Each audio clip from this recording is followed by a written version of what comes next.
good morning ka probinsya. So bali i-start na tayo magpitas ng tanim natin na sitaw. Ayan. Ayan. So magpipitas na tayo. Start na tayo dito. Yeah. Start natin. Ayan. Bali yung pinipitas ko lang po, yung mga ganito lang. Malalaki. Ayan. Yung update ng sitaw natin. Guys, oh. Ayan. Kahit na medyo madamo na siya, ayan, tingnan niya. Medyo marami pa naman yung ano natin. Yung kung sa ano maliliit na bunga.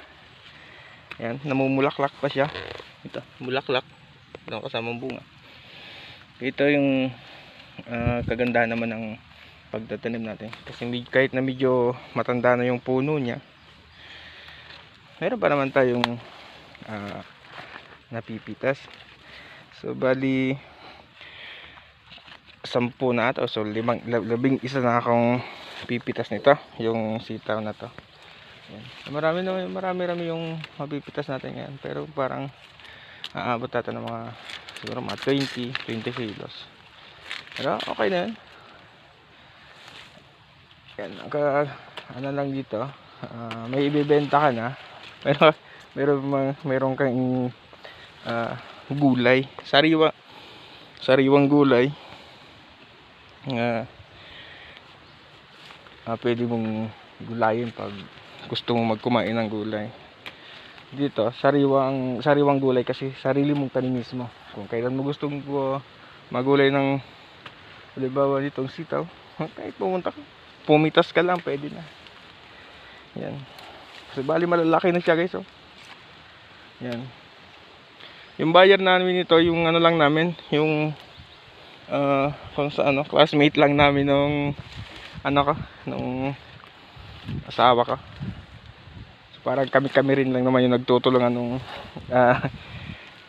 pag nagkaroon kaming pamilya. Kasi yung gawa ng mga dati binibentahan ko nito, yung mga dun lang sa lugar namin. Yung nalaman namin na yung classmate namin dati nung elementary kami, nagbabayan sila yan, parang bumibili ng mga gulay. Sabi ko sa asawa ko, di sila na lang ang bumili nito. At least sila naman yung tayo yung taga-tanim. Sila naman yung kukuha. Para di na tayo, ang sabi ko naman, parang hindi na masyado kami mahirapan sa paghanap ng bibili ng mga gulay namin. Yes, medyo marami pa naman. Marami yung pipitas natin. Yeah. Ang lang dito guys sa pagpitas, dapat pag ganito, isa lang kamay ginagamit ko. Dapat yung tawag nito, yung kuko nyo, medyo mahaba yung kuko nyo sa kamay, para yan, isang kamay lang ginagamit, parang kukurutin mo lang yung tangkay niya, madali siyang makuha. Pero kung dalawang kamay ginagamit, pwede naman pong pagtulungan ng dalawang kamay yan. Pag dalawang kamay nga lang yung gagamitin, no? Pero kahit itong isa lang ang ginagamit kasi pang video yung isang kamay, hindi isa lang po yung ginagamit kong pampitas. Bali medyo mainit na yung panahon. Yan po. Yan, pipitas tayo ng sitaw. Yan. Yung kagandahan sa pag nagtatanim ka, di ba? Kung gusto mong sariwang gulay, meron ka. Kung gusto mo naman na ibenta, meron kang pwedeng ibenta. Kung may nangihingi, binibigyan natin. Kasi yung ibang pumupunta dito yung katulad nung nakikiroon akong kaibigan, yung kumpare ko, humingi sa akin. Plano sana pumunta dito, sabi sa akin, pare, pupunta na kami dyan para kami na lang ang pumitas. Sabi ko naman, kasi medyo nung isang linggo, medyo malakas yung ulan dito. Baka ako di kaya yung mga motor nyo papunta rito. Kasi mga mababa yung motor nila. Sabi ko, daanan nyo lang sa bahay. Kunin nyo na lang sa bahay. Next time lang tayo punta dito. Mag happy tayo dun sa bukid. Pero di naman po yung happy na umiinom. Kasi di naman po ako umiinom ng alak. Yung parang magkakainan lang. Yung parang budol fight ba. Sa susunod na pag baka pumunta sila dito, ibibideo ko na rin para makita natin yung mga kalokohan ng mga kumpare ko na yan. Okay guys, so dire-diretso lang tayo sa pagpitas ng ating gulay na sitaw. So medyo marami-rami lang napipitas natin. Ayan guys, so bali ito na yung napipitas natin. Hindi pa tayo nakakakalahati ng pinipitasan. Ano pa lang, nasa 3 linya pa lang yan pintas natin. Ito na yung napitas natin. Hindi pa tapos yung pangatlo. Kasi ano lang yan, nasa 7 hilira lang yan. Itong linya lang siya. Yan, 2, 3, 4, 5, 6, 7. So nagpipitas po natin hanggang dito pa lang siya, hindi pa po tapos. Ito yung pangatlo. Ito pa yung 4 na linya. Ito yung pangatlo, hindi ko pa naabot hanggang sa dulo.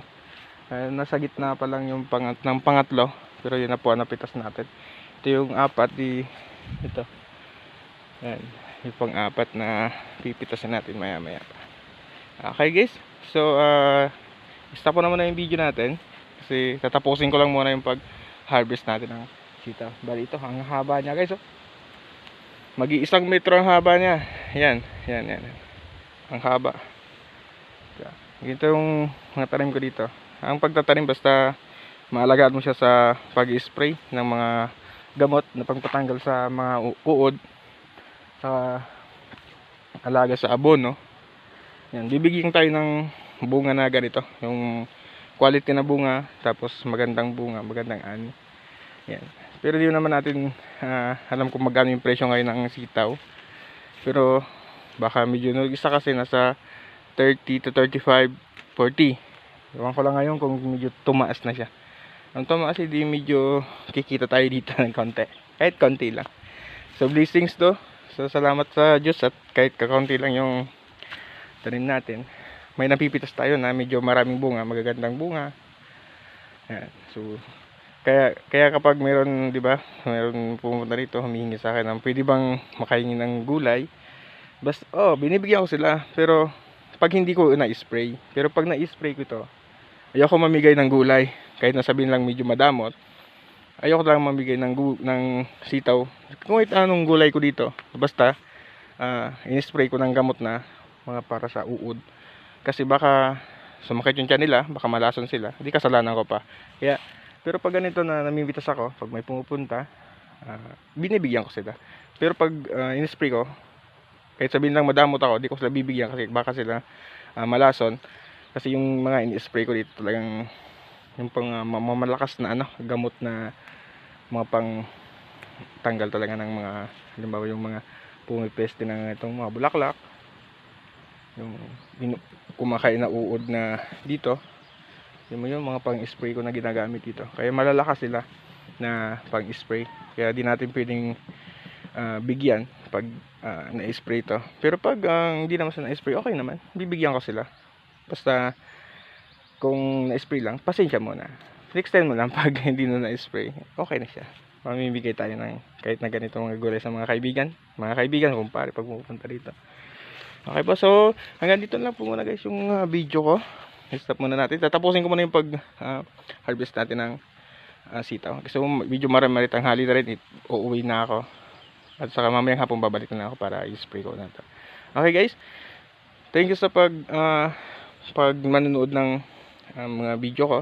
Ito yung mga ginagawa ng magsasaka na dating nagkokobra. Ayan. So guys, thank you, bye bye.